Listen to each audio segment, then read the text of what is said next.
In this video, I will explain you what do you mean by secure inputs or outputs in Power Automate and how you can secure the input and the output parameters within a Power Automate flow.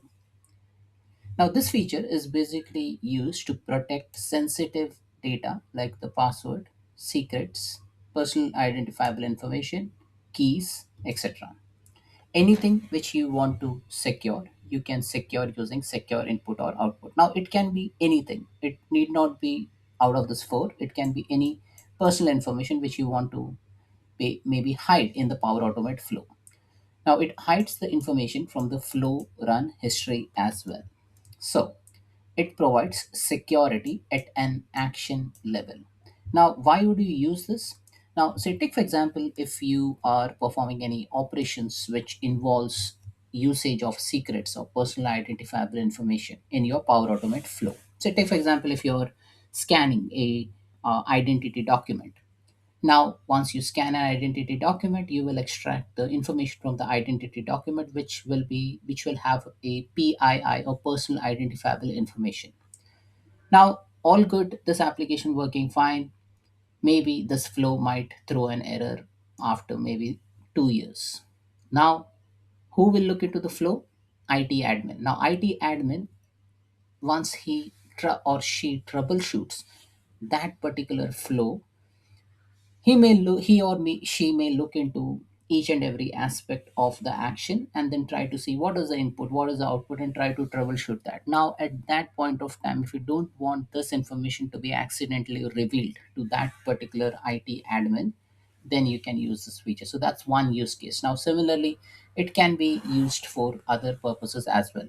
Now, when secure outputs are enabled, then the subsequent actions that references the data automatically secure their input. So what does this indicate is like when you turn on the secure outputs, the subsequent actions, like the action next after that, will automatically secure their input, because at one point you are passing the input from one action. So this is action one, this is action two. If you pass on this input, if you turn on the output over here, then the secure input will be turned on as well. So settings only apply to run history records created after the feature is activated. Now, if you've already run the flow and then you turn on the secure input output, then all the previous history records will not be updated.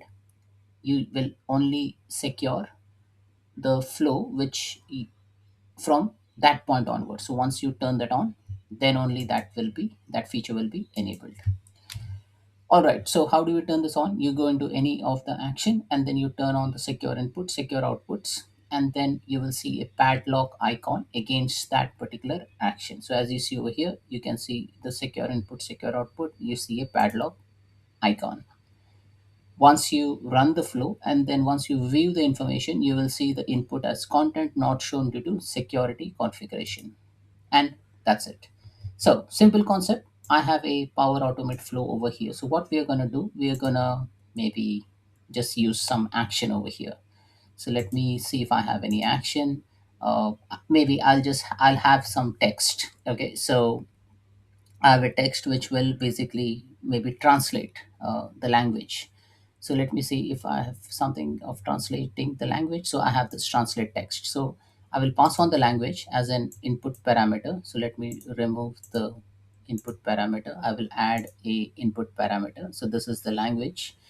So this is just like a text which I'm gonna call. Okay, so I'll just call it as a var text.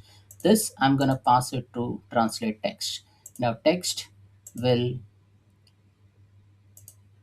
select the parameter var text.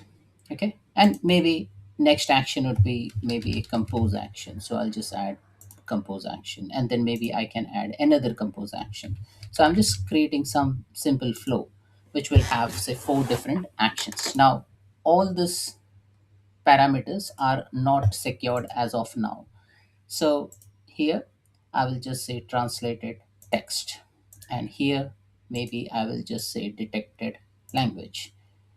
All right, so and we can name whatever name we want. I'm not going to name the Power Automate flow actions. Okay, so this is the flow. I will just click on test. Now it is asking for invalid parameters. So it say translate from where? So translate from English language, translate to maybe Danish. Okay. And you test the flow. So I haven't turned on secure input and output. The first pass, we are gonna just do it using the normal procedures, and I'll show you what output it gives you back.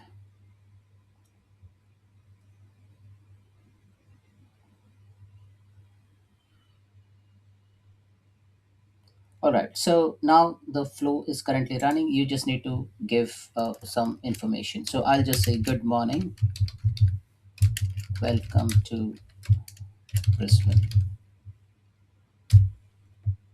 So if this is the text, I'll just click on run flow. What we are doing is like we are translating this text into some different language, and then I'm just passing on some information to the compose box.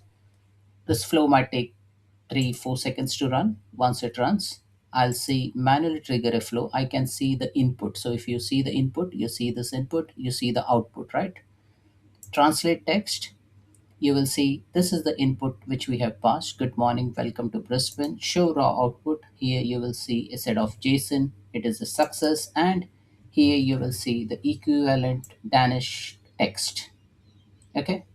Now it has already converted that. Now that will be passed on to the compose box over here. So compose will receive an output over here and translated text language. So that's the link you will get over here as a compose action. Now, okay, this is your normal flow. Everything is visible for you. Now, what if I want to secure the input? Now, if you see over here in translate text, I will just go to settings, and then from here I have an option to secure the input. Now, I'm just turning on the secure input. See what happens over here in the icon. So if I click on secure input, you will see a padlock icon over here, right? So you're just securing the input. So whatever input you're receiving from manually trigger a flow, you're just securing it.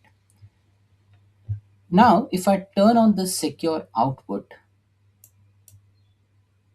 it will turn on this output as well. So it has now secured the output as well from here. Okay, so you have an option to turn on secure input, secure output. Now, if you go to manually trigger a flow, go to settings. Here also you have an option to turn on the input and output. So I can go ahead and turn on the input and output. Similarly, you have a compose box. So compose action, click on settings. Now compose just receives one input, right? So it is not passing anything. So you just click on secure input. So I can turn this on as well. And then from here in compose, I get to see secure input. I turn this on. So what we have done, we have turned on secure input and output for all the trigger and actions in my flow. I will just go ahead and test this flow again.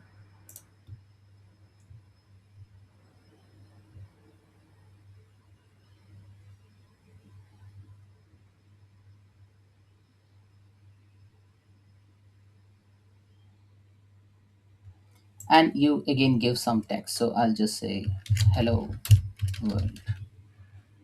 Click on run flow, and then it will translate the text, put the value in compose, and everything is ready now. Now if I click on manually trigger a flow, you can see that the input even is not visible because we have turned on the secure input and output. Similarly, translate text will not show you any input or output. You'll not be able to troubleshoot this information. Click on compose, and then here also you will see no input and output. So that means if an IT admin troubleshoots, wants to see what went wrong with the flow, that IT admin will not be able to see the data. Now the data can be a personally identifiable information. It can be a key, it can be a password, it can be any personal information which you don't want to reveal to the end user, right, who operates this flow. So this is how you can basically secure the flow. Now this is a very simple example, but then this will be useful if you are using something called as a key vault, or if you're using a secret to pass on to a service, like if you're calling an API, and then if you want to pass on some information or credential information, then you can use this action under settings to turn on the secure input and secure output. So that's it, folks. This is all about security in Power Automate. Thanks for watching.